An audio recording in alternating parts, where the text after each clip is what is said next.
अथ श्री पुरुषोत्तम मास महात्म्य प्रथमो अध्याय।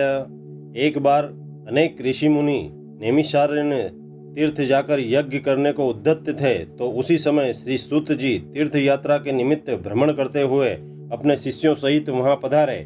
मुनियों को आया देखकर नमस्कार कर आनंदमग्न हो गए।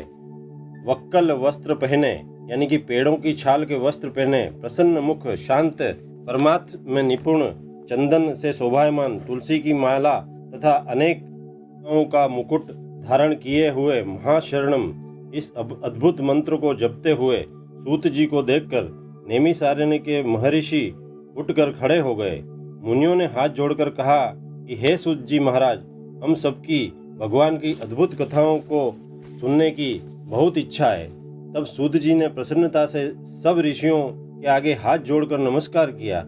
ऋषि कहने लगे कि हे सूत जी, हमने आपके लिए सुंदर आसन बनाया है, आप इस पर विराजमान होइए। आप बड़े भाग्यवान हो। आपने गुरु की कृपा से भगवत के रहस्यों का वर्णन करने की शक्ति है। इस संसार सागर में हजारों बातें सुनने योग्य है, परंतु उनमें जो भी सार वस्तु है वह संसार सागर में डूबे हुओं को पार करने के लिए जो शुभ श्रेष्ठ कथा आपके विचार में निश्चित हो वही सुनाइए। शौनकादिक मुनियों के पूछे जाने पर सूत जी कहने लगे, हे विप्रो, मेरे वचनों को सुनो। मैं पहले पुष्कर तीर्थ गया और वहां से हजारों तीर्थों में होता हुआ हस्तिनापुर गया।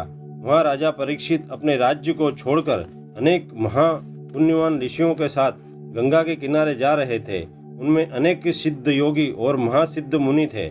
मैं वहां पर उस समाज को पूछ ही रहा था तो वहां श्री कृष्ण भगवान के चरण कमल में मन लगाए महामुनि व्यास जी के पुत्र सुखदेव जी पधारे, जिनकी 8 वर्ष की आयु, शंख के समान कंठ, ऊंचे चिकने केसों से घिरा हुआ मुख, दृढ़ कंधे, चमकती हुई कांति थी।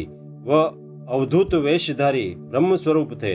ऐसे महामुनि सुखदेव जी को देखकर सब प्रसन्न मुनि हाथ जोड़कर खड़े हो गए। तब मुनियों के बनाए हुए कमल चक्र जैसे ऊंचे आसन पर सुखदेव जी को विराजमान किया गया। उस आसन पर बैठे हुए ज्ञान समुद्र के चंद्रमा श्री सुखदेव जी ऋषियों की पूजा को ग्रहण कर ऐसे शोभायमान प्रतीत हो रहे थे जैसे तारागणों में चंद्रमा शोभायमान होता है। अतः श्री प्रथमो अध्याय समाप्त।